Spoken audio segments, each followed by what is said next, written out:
Salam damai sejahtera Tuhan kita Yesus Kristus menyertai kita sekalian. Salam jumpa kembali bersama saya dalam renungan harian Santapan Jiwaku. Saudara-saudari yang dikasihi Tuhan, semoga kita semua dalam keadaan sehat walafiat. Hari ini gereja merayakan perayaan pesta Tata Santo Petrus. Dan kita semua diundang untuk kembali merenungkan sejarah iman kita, merenungkan bagaimana kesetiaan dan pengabdian para rasul untuk senantiasa menjaga, melindungi, dan memimpin gereja kita, sehingga kita boleh menikmati hasil karya dari para rasul. Oleh karena itu, saudara-saudari, hari ini saya mengundang kita semua untuk mendengarkan firman Tuhan, dan kita boleh bersama-sama merenungkannya di dalam kehidupan kita masing-masing, dalam keluarga kita, atau dalam kelompok-kelompok doa kita. Hari ini kita akan mendengar Injil Matius bab 16 ayat 13 sampai 19. Marilah kita semua bersama-sama mendengarkan firman Tuhan. Inilah Injil Yesus Kristus menurut Matius. Sekali peristiwa Yesus tiba di daerah Kaisarea Filipi. Ia bertanya kepada murid-muridnya, kata orang, "Siapakah anak manusia itu?" Jawab mereka, "Ada yang mengatakan Yohanes Pembaptis, ada juga yang mengatakan Elia, dan ada pula yang mengatakan Yeremia atau salah seorang dari para nabi." Lalu Yesus bertanya kepada mereka, "Tetapi apa katamu, siapakah aku ini?" Maka jawab Simon Petrus, "Engkau adalah Mesias, Anak Allah yang hidup." Kata Yesus kepadanya, "Berbahagialah engkau Simon bin Yunus, sebab bukan manusia yang menyatakan itu kepadamu, melainkan Bapa-Ku yang di surga. Dan aku pun berkata kepadamu, engkau adalah Petrus, dan di atas batu karang ini aku akan mendirikan jemaatku, dan alam maut tidak akan menguasainya.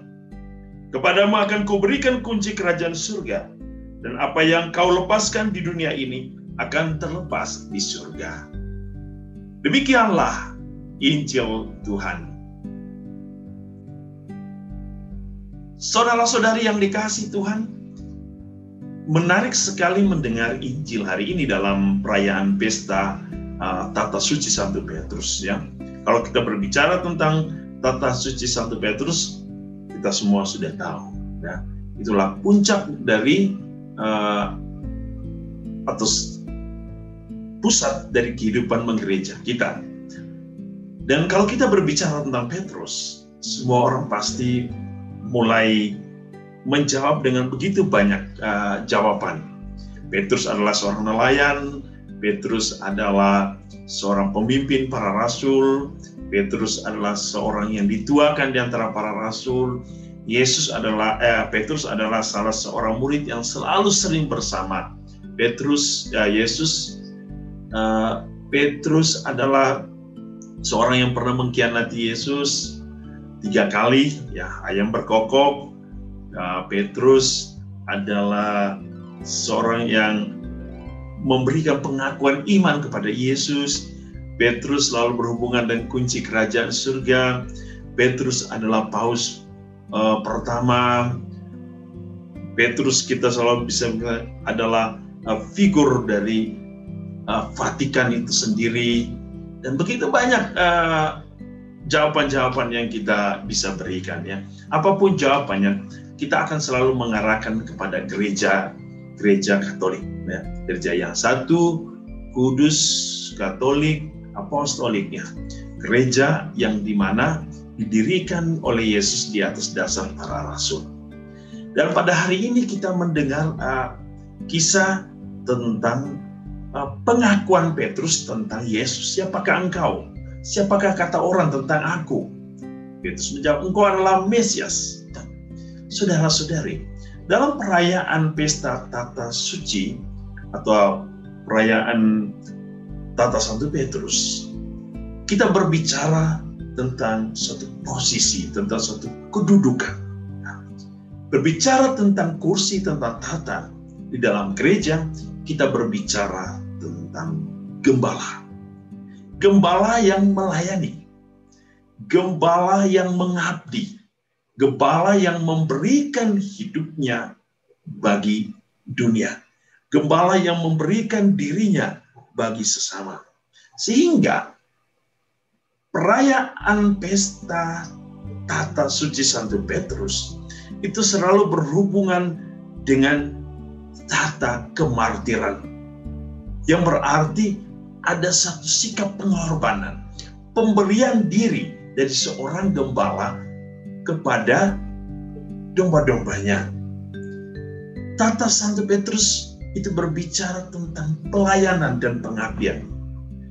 Tidak berbicara tentang suatu jabatan, tidak berbicara tentang suatu kekuasaan, tidak berbicara tentang suatu kerajaan, tidak berbicara tentang suatu materi, suatu tentara, suatu pasukan, tetapi berbicara tentang pelayanan dan pengabdian. Dalam bacaan pertama hari ini dari surat Rasul Petrus, dikatakan oleh Petrus bahwa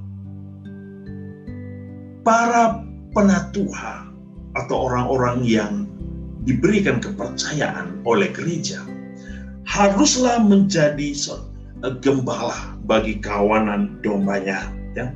Dan menjadi gembala harus menjadi seseorang yang siap memberikan dirinya secara sukarela, tanpa paksaan, tanpa mencari popularitas, tanpa mencari ketenaran, tanpa mencari keuntungan, tanpa mencari dan memperebut posisi atau jabatannya. Sehingga gembala adalah seseorang yang mau memberikan dirinya secara sukarela. Sukarela untuk apa? Untuk menjadi pelayan, untuk mengabdikan kehidupannya bagi kawanan dombanya. Inilah yang dikatakan oleh Yesus. Dan mahkota seorang pelayan sesungguhnya adalah kasih Allah sendiri. Mahkota seorang gembala adalah kemuliaan itu sendiri. Dan kemuliaan itu adalah kemuliaan Allah. Maka dalam bacaan Injil hari ini, ketika Yesus bertanya kepada para murid, kepada Petrus, menurut kamu siapakah aku ini? Dan Petrus menjawab, engkau adalah Mesias. Kata Mesias merujuk kepada satu pengorbanan Yesus. Kata Mesias merujuk kepada sang domba yang akan mengorbankan dirinya. Bahwa Yesus adalah Mesias yang akan memberikan dirinya bagi dunia, bagi sesama. Maka orang-orang yang terpanggil, orang-orang yang dipilih, orang-orang yang diangkat untuk menjadi gembala, ya harus juga mempunyai semangat kemesiasan itu.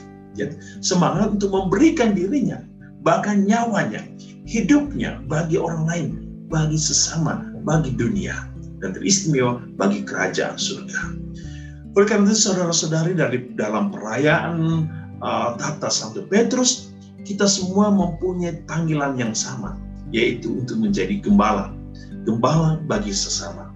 Oleh karena itu, saudara-saudari, jadilah pelayan yang setia kepada Allah, pelayan yang mau mengorbankan dirinya bagi sesama, pelayan yang siap mengabdi bagi sesama. Sehingga gereja kita akan bertumbuh, berkembang di dalam iman yang benar, di dalam cinta kasih Allah. Karena Yesus sudah berjanji, apa yang kau ikat di dunia akan terikat di surga, tetapi apa yang kau lepas di dunia akan terlepas di surga. Janji kepada Petrus sesungguhnya diberikan kepada kita semua sebagai pengikut para rasul yang telah menerima ajaran para rasul, yang telah hidup berdasarkan semangat para rasul. Saudara-saudari, kita bersyukur hari ini kepada Santo Petrus dan para rasul yang telah meninggalkan kita satu warisan yang sangat berharga, warisan yang mereka terima dari Yesus. Tuhan Yesus memberkati kita hari ini dalam seluruh karya dan hidup kita. Dalam nama Bapa dan Putra dan Roh Kudus. Amin.